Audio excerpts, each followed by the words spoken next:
नमस्कार दर्शक बंधु आज आपण मैंने ओडिया सीरियल भाग्य खोलुची सिंदूर खेल में देखा पाइबे गोटे हाई भोल्टेज सीन।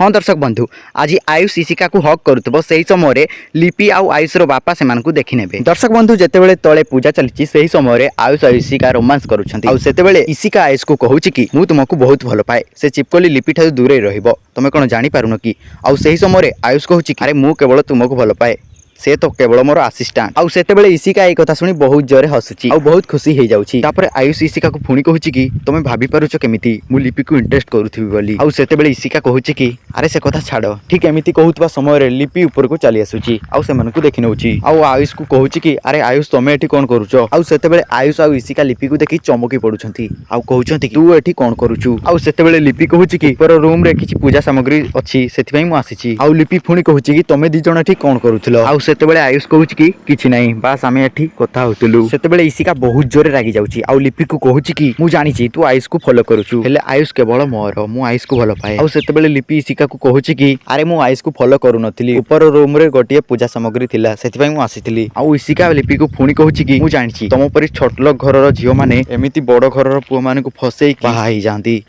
आउ एपटे तले पूजा चली थाए आउ सही समय नना आयुषर बापा को कहते कि एई कलशर जल को घर चारि पाखरे छिंची दियो। नना एमिति कहिबारु आयुषर बापा कलशर जल को सबआडे छिंचुतांती आउ सही समय से ऊपर रूम को भी आसंती। आउ सही समय एपटे इशिका लिपि को कहताए कि तोर ए घरे किछि भी अधिकार नाही। आउ सही समय आयुषर बापा से जगह को चली आसंती आउ सेमानकु देखि नियंती आउ इशिकार कथा सब सुनि नियंती। आउ सेतेबेले आयुषर बापा कहंती कि जदि लिपिर ए घरे अधिकार नाही ताहले तमर भी इशिका ए घरे अधिकार नाही। आउ सही समय आयुष और इशिका आयुषर बापा को देखि बहुत जोरे डरी जांती। आउ आयुषर बापा पुणी कहंती कि तळे पूजा चलीची तमे तीनिटा एठी कोन करूचो। सेतेबेले लिपि कहे मु तो पूजा सामग्री नेबाको आसीथिली आउ एमाने आगरु एठी थिले। आउ सेतेबेले आयुषर बापा को कहूची कि नाई बापा ये मिछ कहउचंती। आउ सेतेबेले आयुषर बापा कहूची कि तू चुप कर मु जानिची तमे दी जण एठी कोन करूथिलो। दर्शक बंधु आपण मानकु कोन लाउची लिपि कोन आयुषर बापा को सब सत कथा कहि दबो निश्चय कमेंट माध्यम रे जणैबे।